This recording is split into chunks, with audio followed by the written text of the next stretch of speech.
Microsoft is blocking more ways to set up a Windows 11 local account. Let's be real about something. Objectively speaking, Windows 11 sucked. I'm having a great time right now. It's been 30 minutes of trying to install one program. Holy. Microsoft thought pushing everyone to Windows 11 would be easy, but the backlash is turning into a full-blown nightmare. Windows 11 disaster just got worse as millions of users refuse to upgrade. And now, instead of rushing to Windows 11, users are quietly walking away to Linux, Macs, and anything that doesn't treat their own PC like rented property. We are evolving the OS. Windows is now your canvas for AI and agents. We're innovating in 3 key ways. First, bringing AI and agents into your flow and making it more intuitive to use. And second, making Microsoft 365 Copilot more contextually helpful on Windows. And third, making Copilot Plus PCs even more powerful with enhanced AI. Microsoft believed the transition from Windows 10 to Windows 11 would be routine. Release the update, encourage users to upgrade, and slowly move the entire ecosystem forward just like every previous version of Windows. But something unexpected happened. Instead of excitement, the rollout sparked frustration, resistance, and in some cases outright rebellion from longtime Windows users. What was meant to be a smooth upgrade cycle quickly turned into a public relations headache that Microsoft simply did not anticipate. Windows 11 is great. I mean, this baby packs so many features like better HDR, better multi-monitor support, better search, and there's only a few little bugs to work out that okay. The biggest spark behind the backlash was the hardware requirement that came with Windows 11. Microsoft introduced a mandatory security feature known as TPM 2.0, or Trusted Platform Module. The company explained that this chip would strengthen security by storing encryption keys and protecting sensitive data. On paper, it sounded like a logical step towards safer computing. In practice, however, it instantly locked millions of perfectly working computers out of the upgrade. Oh yeah, what could they do to fix the image? I mean, okay, fix the search. Well, maybe it's great. Yeah, okay, permanently fix the search. We should do a... Many PCs built between 2017 and 2019 had powerful processors, fast storage, and plenty of memory. Yet they failed the compatibility test because they lacked TPM 2.0 support or had an unsupported processor generation. For the average user, the message felt absurd. Their computers worked perfectly fine the day before, yet suddenly, the operating system was telling them those same machines were obsolete. For individuals, this was frustrating, but for businesses, it was even worse. Windows used to mean freedom. It was the center of personal computing, the startup sound, the blue wallpaper, the endless possibilities. Companies that had invested heavily in office hardware just a few years earlier suddenly faced the possibility of replacing entire fleets of computers. That kind of upgrade can cost tens of thousands of dollars for small businesses and millions for large corporations. Naturally, many organizations started asking whether the upgrade was truly worth the cost. At the same time, Windows 10 reached the end of its official support lifecycle. That Windows was more than an operating system. It was the platform that brought technology to the world. But somewhere along the way, Microsoft lost that spark. Windows didn't die overnight. It faded slowly, one bad decision at a time. That meant security updates would eventually stop, leaving systems potentially vulnerable to future threats. Microsoft hoped that this deadline would push users toward Windows 11, but instead it created a different reaction. Many people decided to hold on to Windows 10 for as long as possible, rather than rush into an upgrade they didn't fully trust. As the debate grew louder, another controversy began to spread across the tech community. The simple joy of clicking something and watching it work. Windows 11 increasingly pushed users toward creating and signing in with a Microsoft account during setup. In older versions of Windows, Users could easily create a local account and run the system entirely offline if they wanted. With Windows 11, that option became harder to access and sometimes completely hidden during installation. From Microsoft's perspective, linking the operating system to an online account makes sense. The cracks started to show with Windows 8. Oh, brother, this guy stinks! Instead of improving what worked, Microsoft tried to reinvent the wheel and made a square one instead. They threw out the start menu, plastered the screen with tiles, and built an interface that made no sense on a desktop. It allows cloud syncing, automatic backups, and easier access to services like OneDrive and Microsoft 365. But many users saw it differently. They felt like they were being forced into an ecosystem they never asked for. For decades, Windows was known as a flexible operating system where users could configure their computer however they wanted. Now some felt that flexibility was slowly disappearing. Microsoft released a bad update. Yes, but this update was so bad that simple things like the Windows button just wouldn't work. Instead of being a neutral platform, Windows seemed to be guiding users towards subscriptions, cloud storage, and integrated services. This shift is part of a larger transformation inside the tech industry.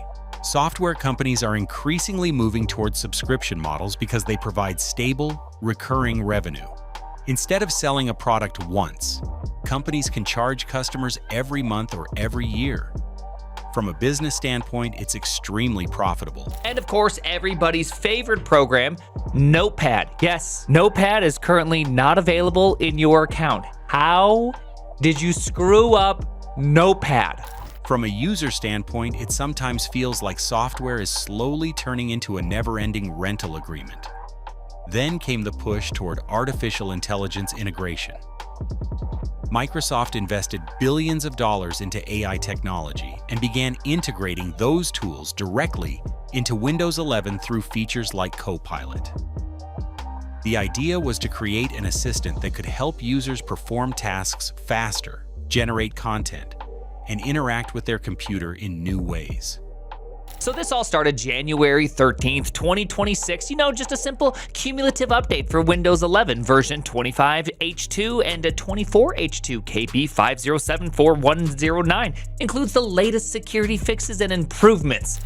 While the concept sounded exciting, the implementation raised serious questions. One experimental feature called Recall was designed to capture snapshots of user activity so that AI could later help search through past actions. In theory, it allowed users to find anything they had previously seen on their screen. However, privacy experts immediately pointed out potential dangers. Storing a continuous record of screenshots and system activity could create a massive privacy risk if that data was ever accessed by malicious software. Well, who wouldn't want to put that in their system? So everything ended up breaking. We're talking about so many apps wouldn't launch, and this little Windows just being smashed and nothing happened. Even if the information stayed on the local device, critics argued that such a feature created unnecessary vulnerabilities. The backlash from security researchers was intense. Many argued that tools designed to record everything happening on a computer should be handled with extreme caution. Microsoft eventually adjusted the feature and made it optional, but the controversy left many users questioning whether the company had pushed the concept too far.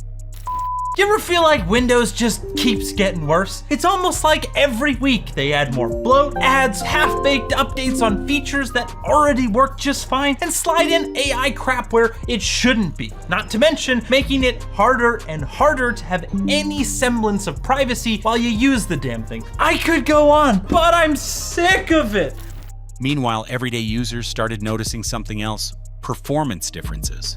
Windows 11 was marketed as faster and more efficient than Windows 10, but some users reported slower boot times, heavier resource usage, and small drops in gaming performance. These differences weren't always dramatic, but they were noticeable enough to generate debate across technology forums and social media. Gamers in particular paid close attention. With the latest update that came out to the now only child operating system, the Nadella dudes have hurt two really important features of the OS. Firstly, it broke localhost, which is how people run local servers for testing, development, and other things. Even a small drop in frame rates can matter in competitive gaming environments. Some users claimed that background services like telemetry, cloud syncing, and integrated features were quietly consuming system resources. Whether those claims were exaggerated or not, the perception of reduced performance added another layer to the growing skepticism surrounding Windows 11. As all these issues stacked up, something surprising began to happen. When you install Linux, you can take a deep, calm breath, knowing that your private data isn't being sent off to some Microsoft server. Alternatives to Windows started gaining more attention than they had in years. Linux distributions, once considered too technical for everyday users, became easier to install and use. Guides and tutorials began appearing online, showing how people could switch their computers to Linux and continue using them for everyday tasks. At the same time, Apple's Mac computers continued growing in popularity among professionals, developers, and creative workers. And choosing an OS for your computer can be very hard these days. With Windows coming with spyware pre-installed and calling it a feature, Chromebooks also expanded in education and business environments because they offered simplicity and strong integration with cloud services. For the first time in a long while, the idea of leaving Windows behind didn't seem impossible to many users. The operating system still dominated the desktop market, but the unquestioned loyalty it once enjoyed was clearly fading. This doesn't mean Microsoft is on the verge of losing its position overnight. And you might think, oh, just revert to the old version, right? Wrong. They also managed to break the Windows recovery environment, making it entirely unnavigable via USB mouse or keyboard. Windows remains deeply integrated into corporate networks, enterprise software systems, and gaming ecosystems. Millions of applications are still built specifically for Windows, and many industries rely on it every day. However, the reaction to Windows 11 reveals something important about the modern technology landscape. Users today are more informed and more vocal than ever before. When they dislike a change, they don't just complain quietly. So unless you've got one of them super ancient dusty PS2 ports, you can't recover nothing if things go sideways. In both cases, the Gates guys say that they'll be fixing them soon in another update. They discuss it online, share alternatives, and sometimes organize entire communities around avoiding the change. For Microsoft, the challenge now is balancing innovation with user trust. The company wants to modernize Windows, improve security, integrate AI, and expand its cloud ecosystem. But every major change risks alienating users who prefer stability and control over their devices. The future of Windows may depend on how well Microsoft listens to those concerns. Microsoft might be bleeding Windows customers faster than any of us imagined. There's been no shortage of controversy surrounding the not-door operating system, spyware, ads, bad updates, and the like, and while there's been a vocal opposition, if the company can refine Windows 11, improve performance, respect privacy expectations, and maintain flexibility for users, the operating system will likely continue dominating the market. But if the perception grows that Windows is becoming restrictive, resource-heavy, or overly tied to subscriptions and data collection, more users may begin exploring alternatives. The current situation is not just about one operating system upgrade. Why are people so afraid of Windows 11? With Windows 10 officially being old-yellered by Microsoft, a lot of people are afraid of the transition to Windows 11, and to a certain degree, they're right to. It represents a larger debate about who truly controls modern computers, the companies that design the software, or the people who buy the hardware. And as the Windows 11 controversy shows, that debate is far from over. Another factor adding fuel to the fire is the growing frustration with constant updates and system changes that users never asked for. Over the years, Windows updates have shifted from occasional improvements to frequent patches that sometimes introduce new bugs or unexpected interface changes. Windows 11 is the latest OS for Microsoft. It's aimed at simplifying a lot of their UI and customization options to try to appeal to a wider audience. However, this also comes with mandatory Microsoft accounts, way more ads slapped across your screen, and their AI bloatware. Now, to be fair, Windows 10 already had a lot of bloatware, but the controversy surrounding the Windows Recall feature, which takes periodic screenshots of your desktop, is raising major security concerns. Many users feel like their computers are being modified without their full control. And each major update brings uncertainty about what might break next. For businesses that rely on stability, this unpredictability can become a serious concern because downtime or software conflicts directly affect productivity. Ultimately, the situation surrounding Windows 11 highlights a turning point in how people view their personal technology. Which is why it's so curious that Microsoft just hinted that they lost nearly 500 million Windows users. They are now only claiming to have over 1 billion users instead of the 1.4 billion that they claimed just 3 years ago. Users are no longer passive participants who simply accept whatever direction a company decides to take. They expect transparency, respect for their hardware investments, and the freedom to decide how their computers operate.